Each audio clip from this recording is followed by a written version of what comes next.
Dee is retiring, so to celebrate, I'm taking our parents to Germany today. I'm using your platinum card for the trip and plan to have a great time with it. This is going to be an amazing trip. What are you talking about? Exactly what I said. No, I don't understand what you mean by exactly what I said. Please explain. We need to hurry. Okay, we'll go soon. Sorry, I have to leave now. I'll hear the details when I get back. Just one thing. Does the credit card work? Huh? My unemployed husband Jeremy took my credit card to take our parents on a trip. I've tolerated a lot from Jeremy, but this seems like the perfect chance to teach him a lesson. When he comes back from the trip, he'll have some big regrets. I'm Maria, a 35-year-old company employee. After graduating from a top university, I got a job at a major company and have been doing well there. Even though I'm only 35, I earn enough to support Jeremy, who doesn't work, and a child if we had one. But we don't have kids yet, though we're thinking about it soon. With a good job and income, I should be happy in my married life, but I'm not. The idea of having a child is just a possibility, but Jeremy not working is real. I'm not hungry for dinner because I ate snacks. That's fine, but what about your job search? I didn't go for an interview today. I just stayed home looking at job websites. Jeremy quit his job a year ago and has been job hunting since. Actually, he's been working part-time but doesn't stay in any job for long. He starts a job, quits soon after, takes a break, and then looks for another part-time job. You're looking at part-time jobs again, aren't you? I'm looking at both full-time and part-time. Why don't you stop looking for part-time jobs and focus on finding a full-time position? I know, but everything has its own timing. I wish Jeremy would find a steady job, but he can't be pushed too hard. He quit his last job because he had a conflict with his boss over work policies. That boss was known for being difficult. Jeremy stood up to him as the office representative with support from his colleagues. But when the situation got worse, his colleagues sided with the boss, not Jeremy. Because of that, Jeremy lost the boss's approval, felt betrayed by his colleagues, and found it hard to stay, so he left the company. Jeremy, dinner's ready. Can you bring it here? After quitting his job, Jeremy became reclusive and stayed in his room. After about 3 weeks, he started coming out and helping with household chores. All the dishes, really? Thanks. Then it's all yours. Yeah, I've got nothing but time, Jeremy said with a smile, but it didn't seem very genuine. After another 3 weeks, he started looking for jobs again. I have an interview today. Is it your top choice? Yeah, I'm going to get this job and start over. I'm rooting for you. Do your best. A month after quitting, Jeremy started job hunting seriously, but after another month, he still hadn't found a job. Why am I always getting rejected? Damn it, it's all my old company's fault. Don't get frustrated. You'll find something good. Of course I'm frustrated. I didn't do anything wrong.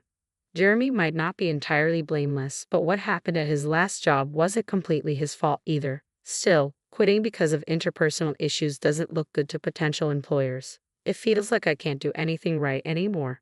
That's not true. You have an interview tomorrow. Let's work on your resume. It's pointless. I'm not going tomorrow. The constant rejections wore Jeremy down, but after a while, he became defiant. One day, I came home to find torn-up resumes on the living room floor. Knowing the interview didn't go well, I chose my words carefully. Can you throw that trash in the bin? I'm done. Done with what? Job hunting. We can live on your income, right? I don't need to work. True, we could live on my income alone. Some people don't work and do a great job as full-time homemakers, but that's not Jeremy's situation. He's just avoiding dealing with the tough realities. I understand his reluctance after the bad experience at his last job and the unsuccessful job hunt, but we need to face this issue directly. I decided to be patient with Jeremy for now. Jeremy, you still haven't found a job. What's your plan? I've worked hard before. This is just an extended break. I'm not just resting. I'm studying for the future. That's good to hear. Since Jeremy quit his job, his parents, Linda and Brandon, started visiting us more often. They were probably worried about him. Hearing that Jeremy was preparing for his next job seemed to ease their concerns, but it was a lie. The beer will run out today. Can you pick some up on your way home? It's running out again. You drink too much. Try to cut down a bit. Fine, I won't ask you again. I'll buy it myself. Jeremy wasn't studying or job hunting. Instead, he spent his days watching TV and drinking beer. He probably didn't want others to know he was unemployed.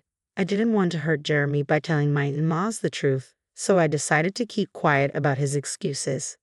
But after over 5 months without job hunting, I decided it was time to address it.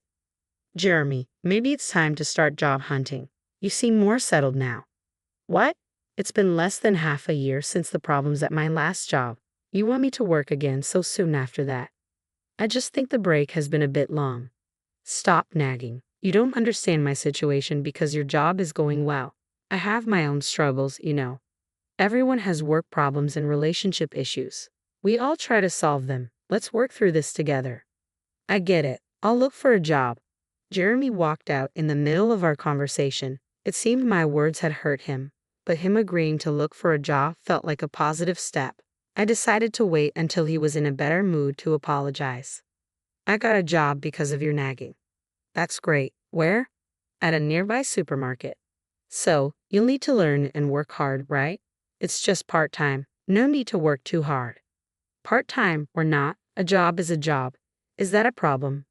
I wanted to say something to Jeremy, but maybe starting a little work could help him get back on track.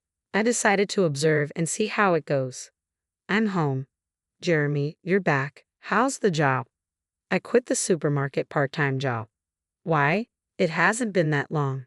A college student there was being bossy, telling me to always put the vegetable boxes at the bottom in storage. It felt like harassment. That student was probably just showing you how to do the job. In many workplaces, even a college student can be a senior. Jeremy kept finding new jobs but couldn't stick with any of them. It's been a year, and he still hasn't managed to keep a job for long. Jeremy, what job are you doing now? I'm working part-time at a pub now. I've never worked in food and beverage before, but it's interesting. I think I've finally found my calling. Really? That's great, but isn't the pay from a part-time restaurant job kind of low? That's fine. I'm currently apprenticing and aiming to go independent. So you plan to own your own place someday? Exactly. The income is small now, but I'm working hard for that goal.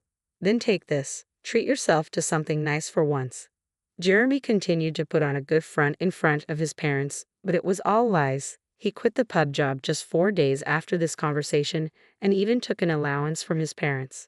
I couldn't help but feel disappointed in my husband, so I decided it was time to be firmer. Hey Jeremy, we need to talk later. I'm at a good part in the movie. You can pause it. I took the remote control from the table, paused the movie, and started the conversation. It's just pressing pause at a crucial moment. What's up? Jeremy, you're 38, right? That's a prime working age. Don't you think about the future? Spending all day at home drinking and watching TV isn't a plan. The future?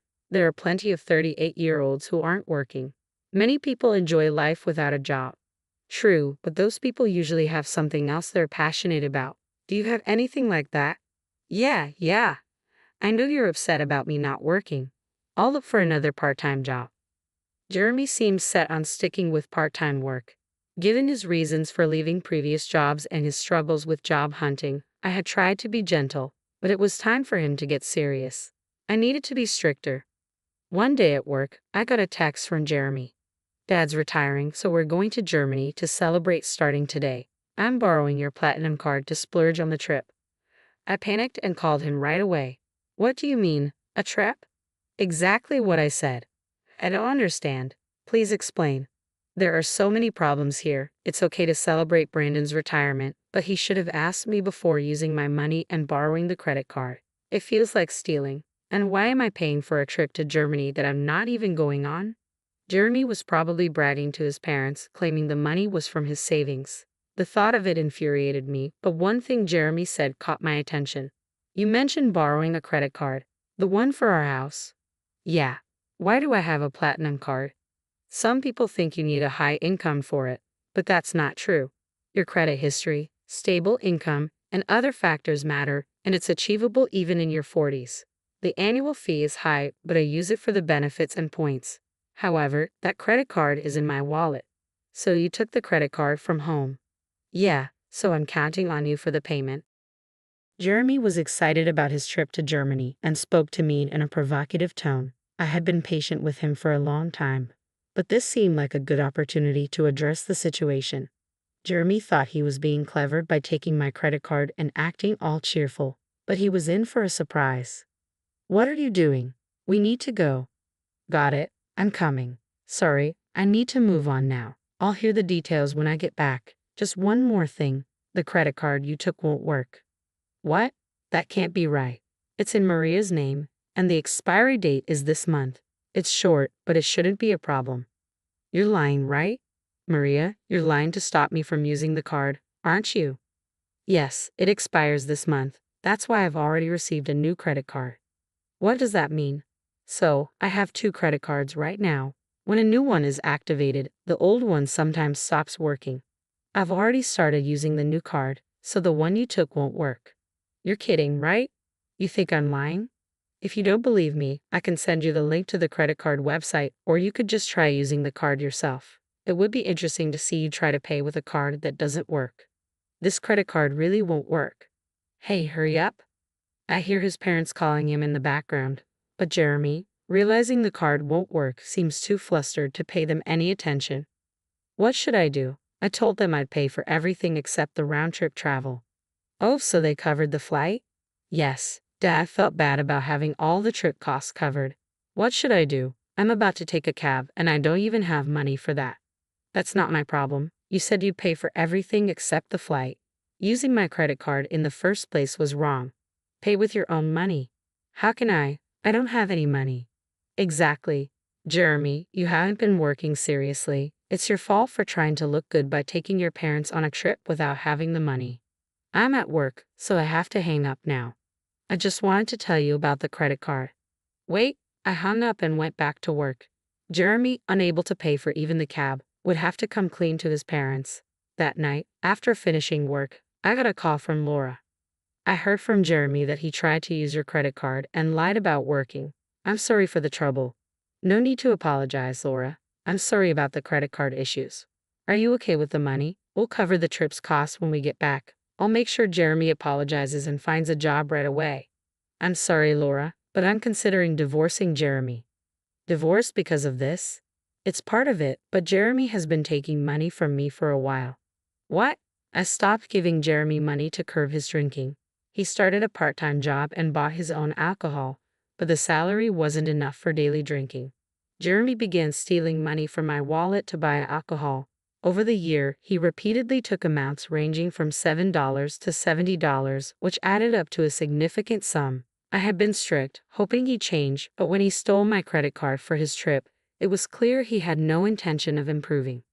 I respect your decision. Should I tell Jeremy about the divorce? Could you just tell him I want a divorce? We'll discuss the details when he gets home.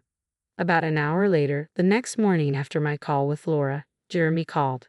He must have heard about the divorce from her, but I had asked her to wait until he was back to discuss it. Too exhausted to deal with it, I decided not to answer. The next morning, after returning from work, I found Jeremy at home. He had cut his trip short. I'll work properly now. Please don't leave me, he pleaded as I entered the living room. Seeing Jeremy, he immediately apologized. His regrets seemed sincere, but came too late. He had a whole year to change and still asked for another chance. I had warned him repeatedly, but he squandered every opportunity. I'm not going to give Jeremy another chance because he gave up on me. My mind is made up. Can you leave? Please don't say that. If you don't leave, should I call someone to help you pack your things? I'll move out only if you can afford the rent here.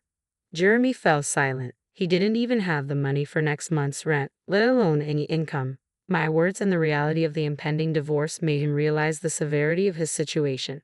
With nothing to take, Jeremy seemed to be leaving the house, probably heading to his parents' place. I considered asking if he had money for transportation, but Jeremy isn't a child. He should manage his own affairs, money or not. I watched him leave, feeling a mix of sadness and resolve. After leaving, Jeremy went to his parents' house. Later, I received a call from Linda.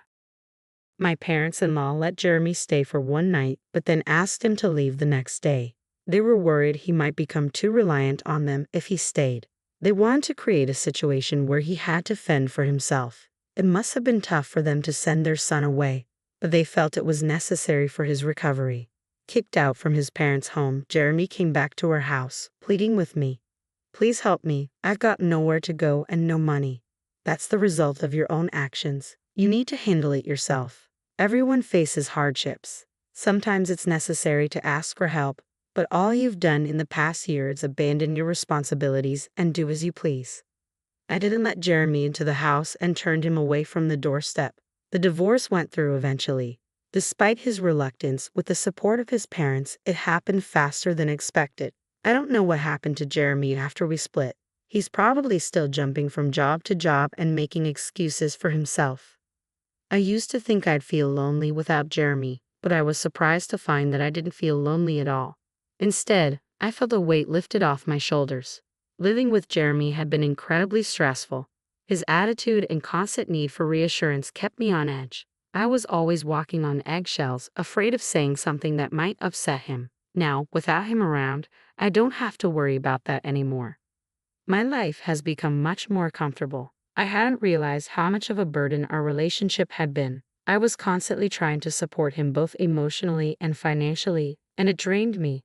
Now I can focus on myself and my own well-being. I'm relieved that I didn't let Jeremy drag me down with him. I was always trying to help him, hoping he would change, but it never happened. Letting go of that responsibility has been freeing.